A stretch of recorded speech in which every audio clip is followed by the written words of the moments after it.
Morning students, 7th class, welcome again to your science class. And students, we are still reading about your 9th chapter in science, which is soil.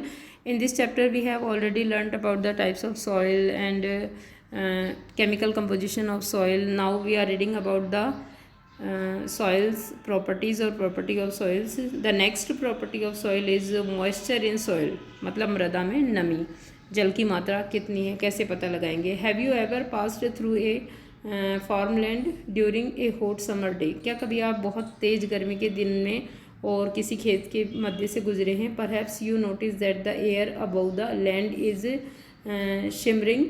Y is it is so. कभी आपने देखा होगा कि ये जो गर्म हवा है, अलाव, जैसे आग से अलाव निकलता है उसकी तरह कंपमान होते हुए, है ना, कंपिंग करते हुए, शिमरिंग करते हुए ऊपर जाते हुए दिखती हमें.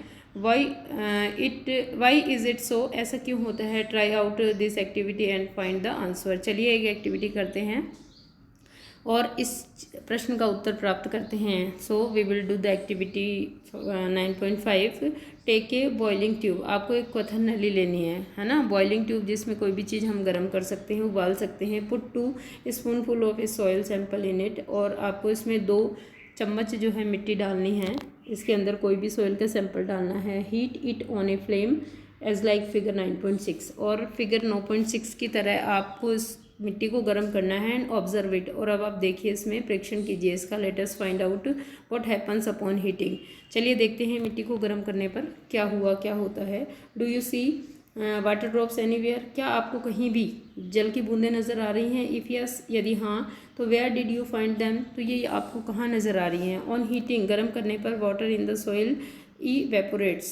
गर्म करने पर सॉइल के अंदर जो पानी है वो वाष्पित हो जाता है. Moves up and condense on the cooler inner wall of the upper part of the boiling tube.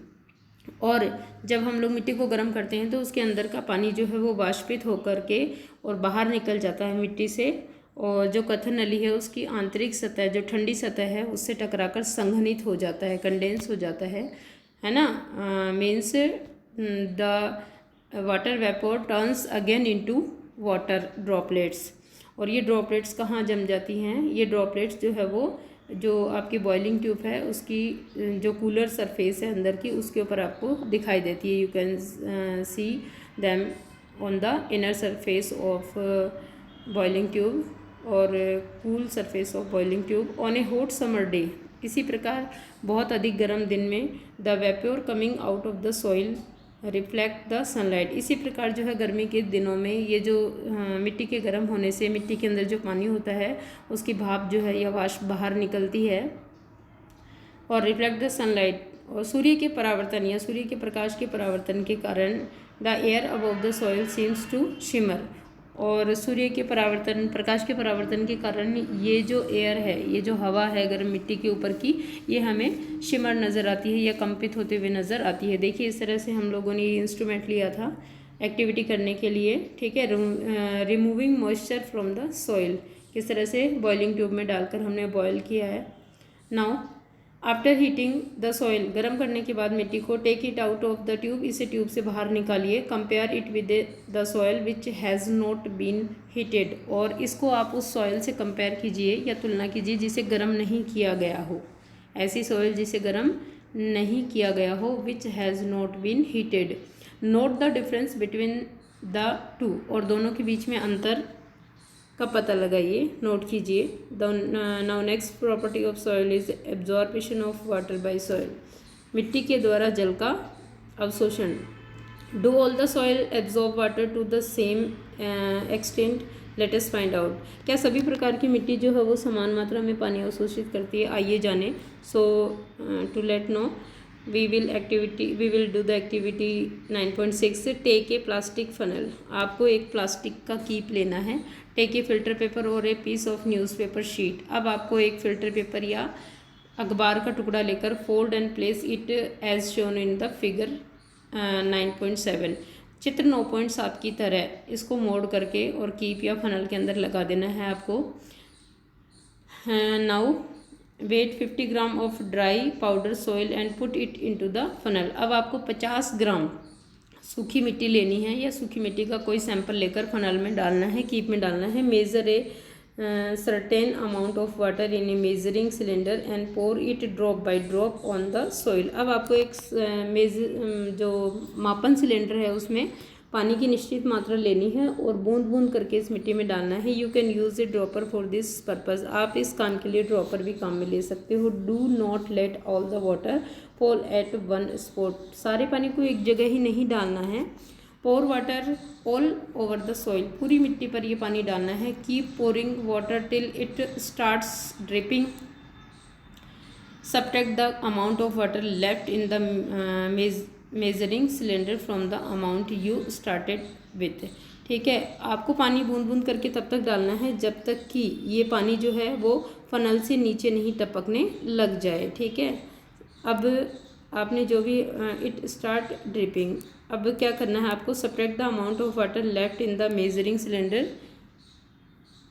Cylinder from the amount you started with. अब आपको मेजरिंग सिलेंडर में या नापन सिलेंडर में जितना पानी पीछे बचा है उसके अमाउंट को जितना पानी आपने स्टार्टिंग में लिया था उससे लेस करना है। This is the amount of water retained by the soil. ये अमाउंट वो अमाउंट होगा जो पानी मिट्टी के द्वारा अवशोषित किया गया है। Record your result in your notebook in the following manner. और आपके जो रिज़ल्ट आए उसको आपको नोटबुक में नोट करना है in the following manner. Weight of soil कितना था, 50 ग्राम। और initial volume of water in the measuring cylinder UML में लेना आपको, मतलब कितना, मान लीजिए सपोज देन 40 ml था। अब final volume of water in the measuring cylinder VML means जितना खर्च हो गया वो आपको लेना है। ठीक है, volume of water absorb by the soil कैसे निकालेंगे, U माइनस V से। जो स्टार्टिंग में आपने अमाउंट लिया वाटर का उसमें से जितना लग गया उसको हम लोग माइनस कर देंगे। ठीक है, now weight of water absorb by the soil U minus V ग्राम। आप पानी का जो वेट है वो ग्राम में भी नोट कर सकते हैं, because 1 ml of water has weight equal to 1 gram, क्योंकि 1 ml वाटर का जो वेट होता है वो 1 ग्राम के बराबर होता है। ठीक है, परसेंटेज ऑफ वाटर एब्जॉर्ब, मिट्टी के द्वारा कितना जल अवशोषित किया गया है उसकी परसेंटेज हम लोग इस सूत्र से ज्ञात कर सकते हैं। You will do this formula in your notebook. ठीक है, कि परसेंटेज ऑफ वाटर एब्जॉर्ब्ड क्या होगा, equals U minus V upon 50, क्योंकि हमने 50 ग्राम वो ली थी यहाँ पर सॉइल, और इंटू 100। यहाँ पर इंटू नहीं लगा हुआ है तो यहाँ पर आप क्या करें, इंटू लगा लें। ठीक है, into 100। Repeat this activity with different soil samples. इस एक्टिविटी को आप डिफरेंट तरह के सॉइल्स के साथ में रिपीट कीजिए। Would you get the same result for the all samples. क्या सभी सैंपल्स के लिए आपको एक जैसे ही रिजल्ट प्राप्त होंगे। Discuss the result with your friends and answer the following question. इस आंसर को आप अपने या इस रिजल्ट को अपने फ्रेंड्स के साथ में डिस्कस कीजिए क्लास में, और ये जो नीचे क्वेश्चन दिए गए हैं इनके आंसर ढूंढने का प्रयास कीजिए या दीजिए। Which soil would have the highest percolation rate. कौन सी सॉइल ऐसी है जिसकी अंतःस्रावण दर सबसे ज़्यादा है। Boojho heard from his neighbour that 8 to 10 days after the rain the level of water in a pond or well rises. Boojho ने अपने पड़ोसी से ये सुना था कि वर्षा के 8-10 दिन बाद में एक तालाब या कुएं का जलस्तर बढ़ जाता है। Which type of soil will allow water to reach a well faster and in greater amount. कौन सी ऐसी सॉइल है जिसके अंदर से पानी जो है वो बहुत अधिक तेज़ी से और बहुत अधिक अमाउंट में अवशोषित होकर नीचे चला जाता है। Which type of soil retains the highest amount of water and which retains the least. और कौन सी सॉइल ऐसी है जिसकी जल धारण करने की क्षमता सर्वाधिक है और किसकी कम है। Can you suggest any method to let more rain water percolate and reach the water underground. क्या आप ऐसा कोई और तरीका बता सकते हैं जिसकी सहायता से ये अंतःस्रावण की जो दर है वो और अधिक बढ़ जाए और ज़्यादा से ज़्यादा पानी जो है वो अंडरग्राउंड वाटर तक जा पाए। ओके स्टूडेंट्स, तो you will do from here from this video the formula of percentage of water absorbed और the two property of soil, moisture in soil and absorption of water by soil, which we have done in this video. Okay students.